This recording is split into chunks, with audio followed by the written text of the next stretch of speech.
Hey Libras, how y'all doing? Welcome. We're going to be taking a look at your first half of October general reading here.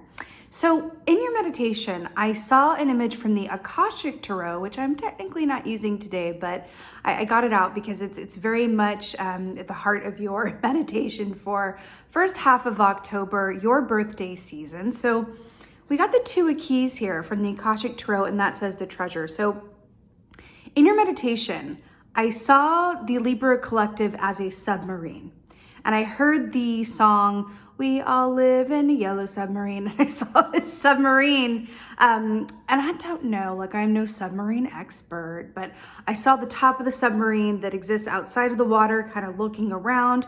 And then I got this sense that there was a lot of sort of Five of Wands, kind of a lot of stuff happening, a lot of energy, we'll say, going on above you and a lot of stuff going on beneath you, but you were in the happy middle, the happy medium, I kept hearing, which, considering that you are the Justice key in the Tarot and you're all about balance and order and the middle ground, really interesting. Also, if we think about the phrase, Lady Justice is blind, that's really interesting as well, because if you think about a submarine, it's like that one vision point that helps, those in the submarine see what's just above the surface. So really interesting there. And then I saw this image of the Two of Keys, the Treasure, but for you, it came up in the reverse. So that's exciting because this is a lot more positive in the reverse than it is in the upright, overtly positive, I should say. So in the upright, the Two of Keys is very much, Two of Keys, like the scales, balance, interesting.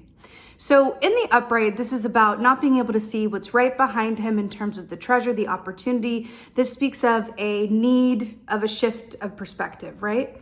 So when this is in the reverse, like it is for you, all of the contents of the treasure chest are coming out, and there is a happy shift in abundance, a happy shift in perspective. And in the book with this, it speaks of like manifest opportunity that is just around the corner for you. I really like this. It feels like you are tapped into something during this time that allows you to maintain a certain sense of equilibrium, but also happy expectation. And it feels like you are able to exist outside of any external stimuli, other people around you, other energies going on collectively, or even in your personal sphere. You are able to exist outside of that and not have it affect your energy or your perspective, which basically means that your insides, right, your internal state is not defined or affected by your external surroundings. That is no small thing. That is not necessarily something that is always the case, or else, the world would be a very different place. So this is a beautiful energy to come up for you for your birthday season in the first half of October. Really, really beautiful. Let's go ahead and see what your cards say. Hey Libras, let's go ahead and see what your animal energy is for the first half of October. Animal energy for Libras, first half of October. Oh, really? Yes. So perfect. I don't know if y'all have ever gotten line before for your energy. I really like this for you. So here we had the lion. This is stunning. It's obviously wonderful, fiery energy. Fire is all about the actions that we do or don't take. It's all about what inspires us, what we're passionate about, and directly connects us to our soul purpose, also known as why we're here, right? So when we're looking at lion energy, this most closely equates to the King of Wands in the Tarot. And he is the king, the absolute master of timing. I love the King of Wands so much for this reason.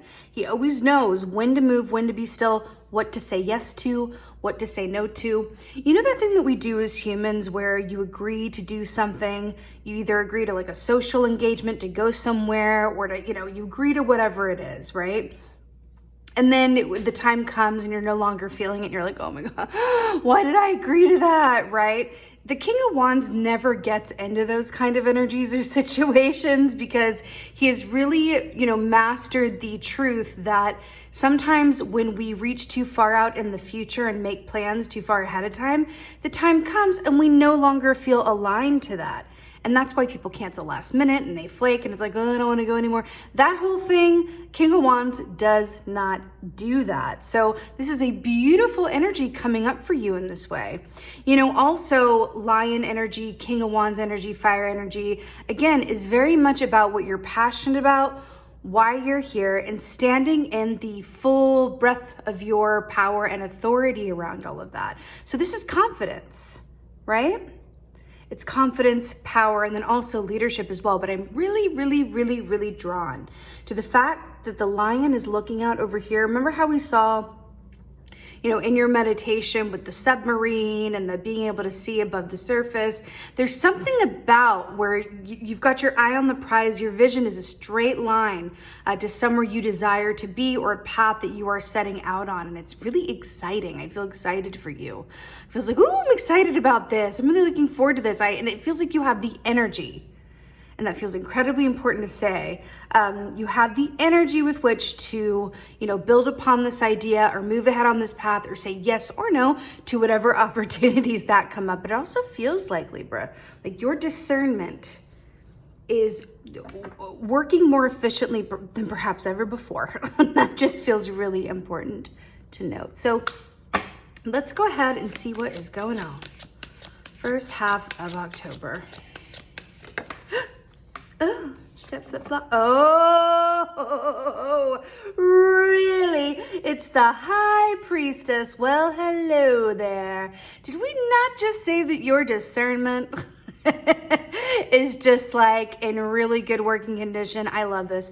The High Priestess, this is all about being connected to your intuition and being able to see clearly, right? You know, these constellations above her and the fact that let's just talk momentarily about the crown chakra, right? Because that's what this is drawing my attention towards, right? It's the color of the third eye chakra, but it's coming down through her crown, and that's how the High Priestess receives her wisdom from the other side, the other realm, so on and so forth. So when your crown chakra, which is the chakra at the top of your head, that's why she wears that moon diadem, right? To connect her to that energy so that she can take it in and then process it and then feed the peoples with her healing and wisdom, right? Which is why we love her.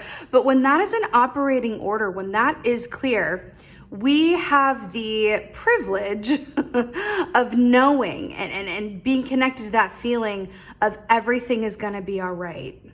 Everything is exactly as it's meant to be, which is interesting given your meditation, right? But that's not always a very easy thing to do when our external circumstances and the world at large and everything is just, you know, maybe not exactly as we would like it to be. To stay connected to that knowing, especially when you're around people who aren't connected to that knowing. Right? Being able to stay true to that and go, no, I know. I don't know how, and I don't know when, and I don't know in what manner. But I do know that everything is all right and everything will be all right. Right? So I do feel like you're connected to that truth during this time, and it just feels brilliant. And I feel like also, whether you do or don't, you know, meditate or, you know, use a dream journal or whatever have you, whatever practice that is to stay connected to your intuition, especially during your birthday season, darlings, especially during your personal new year, it is a very ripe and apt time for you to really mindfully connect with your intuition, your higher self, whatever that is for you, because it's only going to help to align you on the path that you are going to feel, you know, really like the King of Wands, really excited about, really passionate about, okay? Let's see what else is going on. High Priestess, hello, Major Arcana. What else is going on? Libras. Oh, really?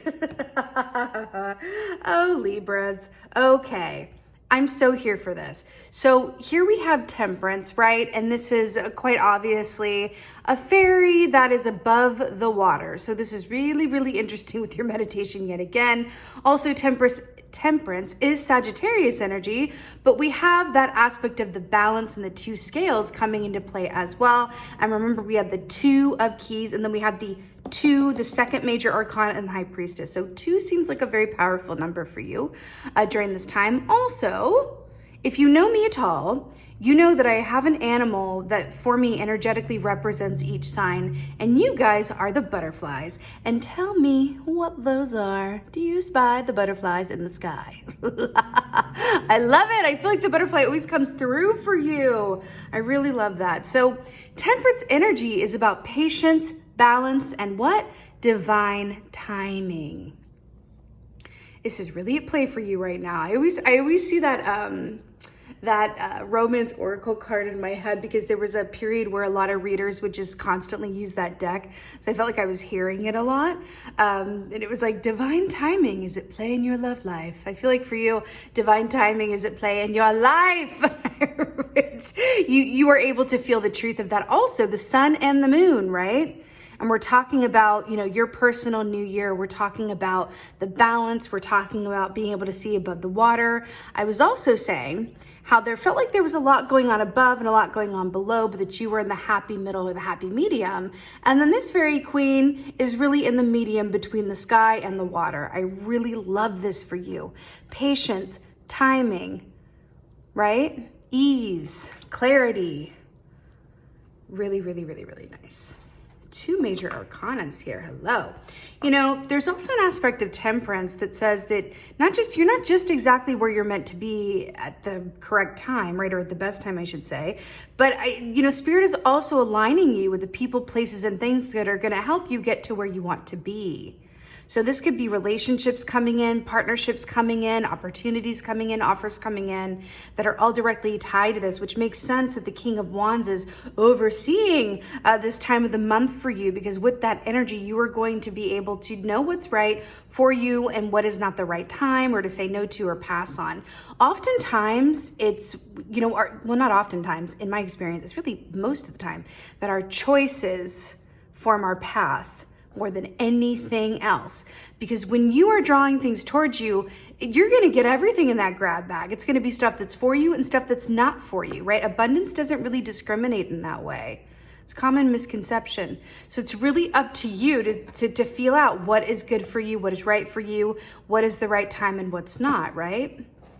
Something to that. Okay. There could have been times before in your life as well where you kind of go, but I'm really like, was that the right choice, the right time? You may be a waffler where is this right? Should I just say it? Right? But that's shifting for you. And then you have the Wheel of Fortune. Libra, can we just take a minute to acknowledge the fact that you just got 3 major arcanas here, and that this is your birthday season that we're looking at here. I love this for you. This is very rare. Wheel of Fortune, we were just talking about this, how things are turning, how, a lot is coming towards you during this time and going forward. So I really like this. This is about the wheel turning in your favor. It's good luck. It's happy events. It's unexpected luck that's coming in. That line, expect things to show up unexpectedly. It's that kind of energy, right? So whenever Wheel of Fortune comes up, it's sort of a cue to you to go, okay, get ready. Expect movement in the 3D. Expect to see movement. Expect to see shifts. Be adaptable. Be changeable, so that you are in a position to discern what to say yes and no to, but also to receive all of this bounty that's coming. And we talked about that with the 2 of keys, with the positive, manifest, whatever that line was from the book, that's coming towards you. So this is movement, good luck, good fortune, high opportunity. Stay connected to that lion energy and you can make the most out of this, right? Let's get some advice for you. Let's get some advice for you, Libras. Ooh. Oh, really? Wow. So your advice is the Knight of Wands. Very interesting. You have the King of Wands here, and then your advice is the Knight of Wands. This is a beautiful message to stay connected to your instincts and your knowing. A beautiful way to look at this as well is don't get in your head. My beautiful fellow air signs, do not get in your head, right? This is about connecting to your knowing and not needing the ABCs and the XYZs and weighing each, I don't know, what if it's this, what if that? Analysis paralysis, overthinking, turning to your head is not going to help you in this given circumstance. And it really feels like time is of the essence. Time is very important here. I can feel it, right? It's very important. So the onus is on you to really be within your confidence, and with the Knight of Wands, follow your passion and trust your instincts. That is the Knight of Wands. Trust your instincts and keep it moving forward, right? That's really strong advice for you, actually, because it's when this comes up as advice, it's Spirit's way of going, here's actions you can take, because the wands are all about actions, right? I read something recently that is coming through for you. So, when we think about choices or decisions that we've made, right, and they haven't necessarily gone the way that we wanted or they thought we would, we can then question our judgment. We can question our ability to make the, quote, right choice. But the thing is, you have the ability to make whatever choice you're making the right choice, which means that that's a shift in perspective, because here's the T, there's no right or wrong. That's the T. But your shift in perspective can go, however this turns out, I know that I'm doing all that I can with the information at my disposal, and however it goes, it was the right choice, because it's gonna lead me to where I ultimately want to be, right? There's this whole thought as like humans, it's like, well, the right choice means that it was successful and it turned out exactly like you wanted it to, or better than you wanted it to. Well, no, because then where's the lessons in that? Where's the living in that, right? Are we automatons? What's that word? Automatons? Are we robots? Are we just like, you know what I mean? Here to get it right every single time? No, there's a lessons and a learning curve in that. And what is that quote? Is it Rumi? It says like the hard work it takes to develop and grow a soul. I don't think it was Rumi, but anyway, if you know in the comments, let me know who said that quote that I just butchered. So there's something about shifting your mindset about it and going, hey, it's, the most successful entrepreneurs aren't the ones who just kept getting it right. They're the ones who got it wrong enough times to where they were able to get it right eventually before they got it wrong again and again and again, and then got it right again, right? Because it's really just about doing what you can with the information and then learning from it. Really, let's just disavow ourselves of the belief that there is a right or wrong, or that you can either mess up or get it right. Freeing ourselves of that mindset can be, well, liberating and align us to potentials that, we haven't yet known before, right? So this is really, really beautiful, Libra, really beautiful. Let's go ahead and get an oracle. Doing the Urban Crow Oracle today, because why not? Oh, interesting. And it came up in reverse. This is really, do you remember what I said in the meditation about how it felt like there was a 5 of Wands energy going on above and below you and around you? And then we have number 5, battle. This is 5 of Wands energy, this oracle, right? But do you see all the birds up here? Oh, crows. All the crows up here, while these 2 crows down here, one above, one below, going at it, right? This is exactly what I was saying, that there's a lot going on in your given circumstances, where a lot is going on around you, collectively, within your personal situations, whatever it is, right? Where people are really coming to a lot of tension or quarrel or differing opinions or struggle amongst themselves. But I feel like you are these crows on a wire back here, and you are not directly involved in it. You are able to exist and have your inner state not be directly affected or influenced by what is going on around you. And that feels like an incredibly important message is coming through for you, because I feel like it's going to be very helpful for you to remember that during this time and go, I don't have to be of my given circumstances. I can exist independently from it and stay connected to my own high priestess and my own knowing that all is well and all will be well. You're on a different path than a lot of people around you during this time, and that's okay, especially because it's your birthday season, so you do you, right? Really, really beautiful. Really, really beautiful, Libra. I'm so excited for you. With that being said, I so hope that this helps and resonates. If so, please let me know in the comments below. I absolutely love reading your comments. Please like, please share, please subscribe, do all the things. I would so appreciate that as well. And with that being said, just thank you as always for being here. And most of all, and as always, thank you for being you. And be well. Until next time.